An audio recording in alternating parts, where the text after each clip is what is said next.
आप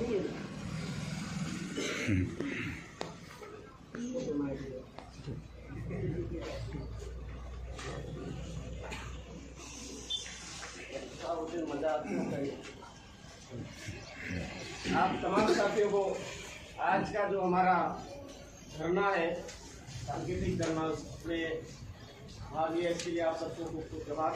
जय आदिवासी जय।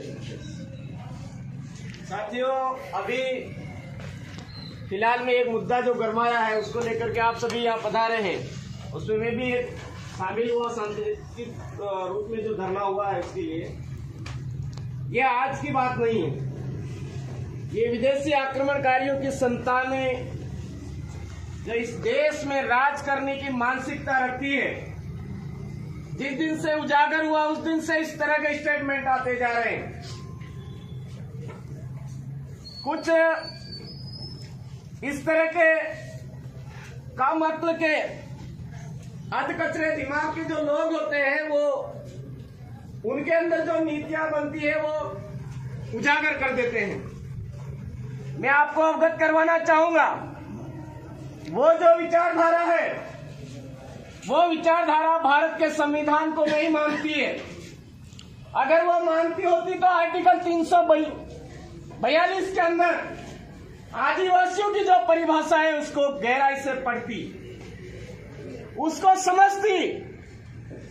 भारत के जो सुप्रीम कोर्ट है, सुप्रीम कोर्ट द्वारा 5 जनवरी 2011 का जो फैसला आया हुआ है, केस नंबर 10,367 का जो फैसला आया है, उसको पढ़ करके वो बात करते इस देश की बोली, भाषा, संस्कृति, रीति रिवाज, परंपरा, उसकी पूजा पद्धति के आधार पर उसको जब पहचान मिली हुई है, उसको हिंदू समाज के नाम से नहीं बोलते, हिंदू धर्म के नाम से नहीं बोलते। हमको उसी दिन से ये पता हो जाना चाहिए था जिस दिन से पर्ची की सरकार बनी। पर्ची से कम अक्ल के, बेअक्ल के, भैंसा बुद्धि के लोग ही सरकार में बैठे हैं। अगर वो भैंसा बुद्धि के लोग नहीं होते तो शेड्यूल एरिया के अंदर प्राइमरी एजुकेशन हमारा गड़बड़ा चुका है, क्वालिटी एजुकेशन नहीं मिल रहा है, उसके ऊपर बात करते। आज शिक्षक को शिक्षक ही रहने दिया जा रहा है, उसके ऊपर अनावश्यक भार थोप करके शिक्षा व्यवस्था को गड़बड़ाया जा रहा है, उस पर बात करते। कॉलेज शिक्षा को मजबूती देने के लिए प्रोफेसर के पद खाली है, भवन हमारे नहीं बने हुए हैं, उस पर बात करते। लेकिन उनके अंदर वो बुद्धि ही नहीं है।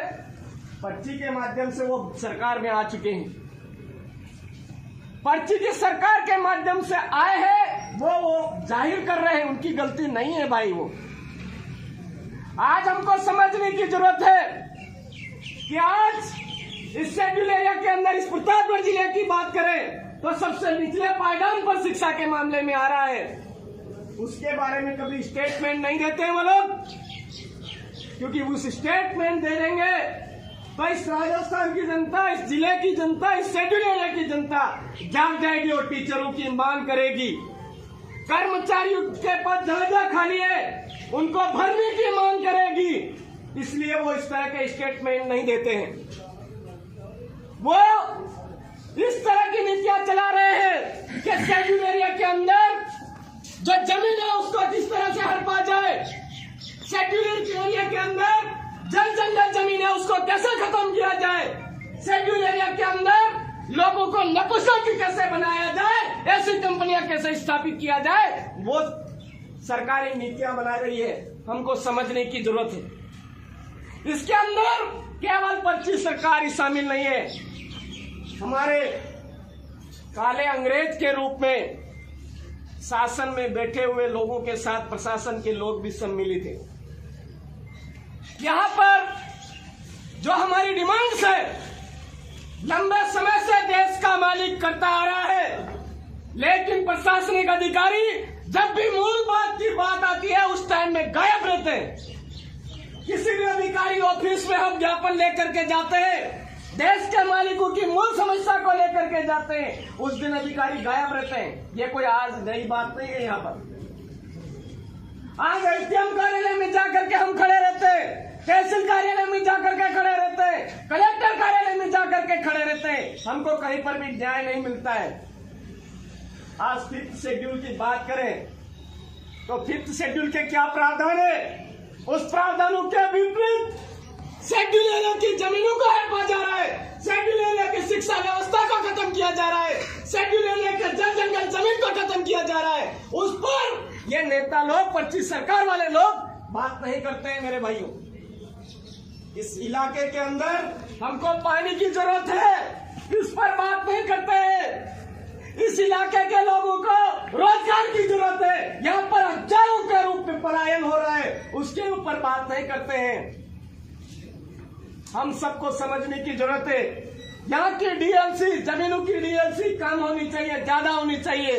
वो फैसला ग्राम सभाओं को लेने का अधिकार है, लेकिन ग्राम सभाओं को अवगत नहीं करवाया जा रहा है, आमजन को जागरूक नहीं किया जा रहा है, और कलेक्ट्री के अंदर बंद कमरों में मीटिंगें करके उनकी मन मर्जी से वो लेकर के चले जा रहे हैं। तो हम सबको ये समझने की जरूरत है मेरे साथियों, ये पार्टी की सरकार हमको आज बाप पूछ रही है, हमको जरूरत है इनके भी बाप पूछने की जरूरत है।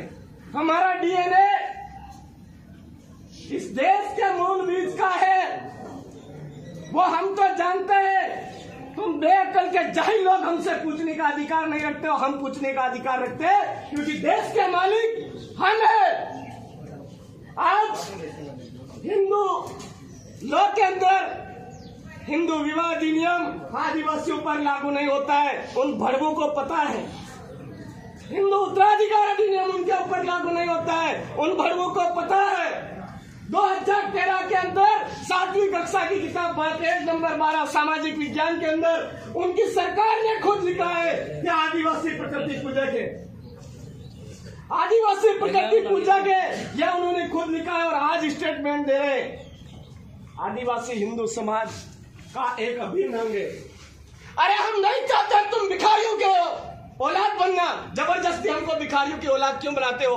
आदिवासियों का हिंदू धर्म से कोई लेना देना नहीं है, मुस्लिम से कोई लेना देना नहीं है, ईसाई से कोई लेना देना नहीं है, इन धार्मिक पाखंडवादी धर्म जतनों के से हमारा कोई लेना देना है नहीं है। हम इस देश के मूल मालिक के चांद, सूरज, पानी, पवन, झाड़, बीज, माई बाप, पूर्वज के अन्न जल को पूजने वाले लोग हैं। हम पर्यावरण संतुलन को बना करके रखने वाले लोग हैं, पर्यावरण प्रेमी है, प्रकृति पूजक है। उसके बावजूद भी गेरे गेरे नत्थु गेरे लोग आकर के कभी बोल के चले जाते हैं वनवासी है, हिजड़े चमन के लोग आकर के बोल कर चले जाते हैं कि ये तो जातिवादी लोग हैं। उनकी जो लैंग्वेज है वो हम सबको समझने की जरूरत है। जब वो खुद इलेक्शन लड़ते हैं, उनके फॉर्म में भरते हैं, वो हिंदू नहीं है, और आज वो हमको जबरदस्ती कह रहे हैं कि ये आदिवासी हिंदू है, ये है, वो है, अभिन्न अंग है। तो ऐसे दोगले नेताओं के, अधिकतर दिमाग के नेताओं को राजस्थान का शिक्षा मंत्री पद के ऊपर नहीं है, वहां की जो विधानसभा है उस विधानसभा के अंदर कचरा निकालने के लिए ऐसे आदमी को रखने की जरूरत है। ये हम यहां से मांग करते हैं। आज आदिवासी समुदाय का यह सांकेतिक धरना इस जिला कलेक्टर कार्यालय में हमने दिया है। अगर समय रहते जो पट्टी सरकार के मुख्यमंत्री महोदय हैं वो उनको पद से नहीं हटाते हैं तो आने वाले समय में उग्र आंदोलन होगा, जिसका कोई भी नुकसान होता है उसकी समस्त जिम्मेदारी शासन की भी रहेगी और प्रशासन की भी रहेगी।